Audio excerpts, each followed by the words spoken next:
Hello guys, welcome to my YouTube channel. Bumili pala ako ng papaya. Pag sa ganun, maging maganda sa ating katawan.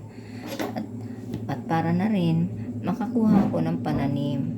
At alam niyo po ba guys, kung paano makakuha ng pananim na papaya na babae?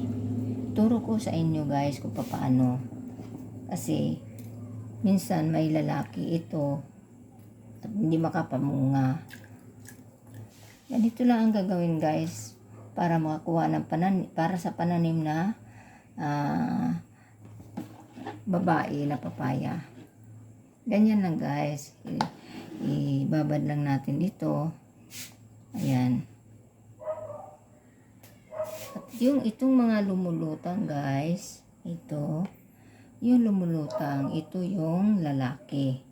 At yung napailalim, nasa ilalim, yun po ang pananim na babae na pwede nyo gawing pananim. So, kunin na natin yung mga lalaki. Ayan guys. Lagay lang natin dito sa lalagyan. Yan. Ganun lang kadali pag tayo magkuha ng pananim na papaya na walang lalaki. Kunin lang natin ito. Yung mga lumulutang. Ito yung lalaki. Ganun lang kasimple ang gawa ng pananim.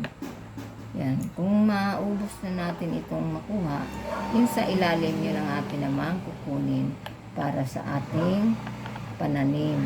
Kung ating itanim ito, check guys, babae yung pananim ninyo yan.